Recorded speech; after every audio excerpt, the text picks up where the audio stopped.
I never imagined that a simple joke could change everything. But that evening, in the quiet of our living room, the words I casually tossed out became the final spark that exposed the truth my wife had been hiding for months. Laura had always been sharp, full of life, and quick with a joke. Her laughter could light up a room, and her energy was contagious. It was one of the first things that drew me to her, and one of the many reasons I fell in love. I trusted her completely. For years, our marriage felt steady and real. We had built a life together on shared dreams, long talks, and quiet mornings.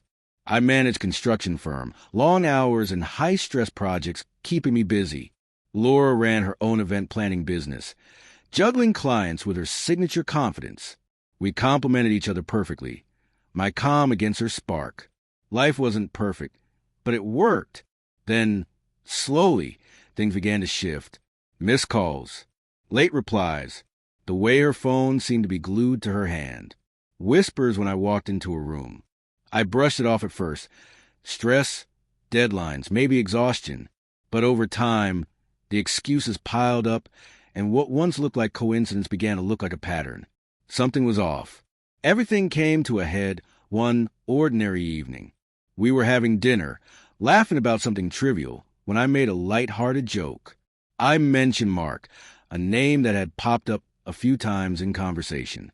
A co-worker of hers, one I'd never given much thought to. "Careful, Laura," I said with a grin. "Don't let Mark hear this, or he'll start thinking he's the main character." I expected her to laugh, maybe roll her eyes. But instead, she froze. Her fork stopped midair.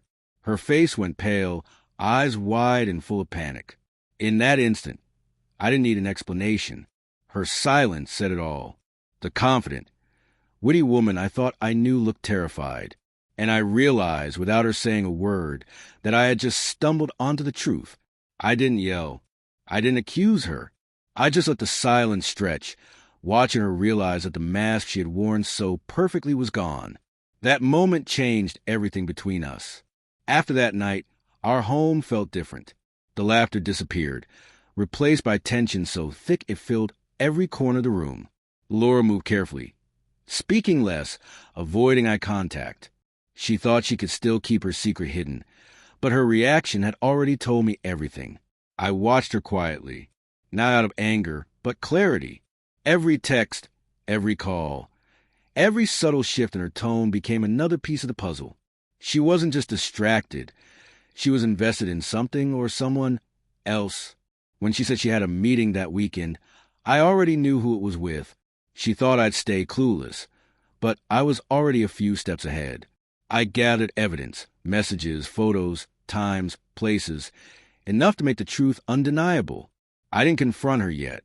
I waited, because sometimes silence and timing do more damage than shouting ever could. The next evening, as she got ready for her work meeting, I mentioned Mark again, the same way I had before, casual, teasing. Her reaction was instant, a sharp inhale, her eyes flickering with fear. That was confirmation enough. She had underestimated me, assumed I was too trusting to notice. That's when I decided I wouldn't just confront her.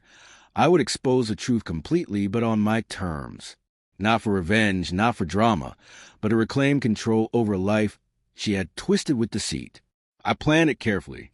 A dinner, small and intimate, with a few friends, the same circle who had always admired her charm and grace.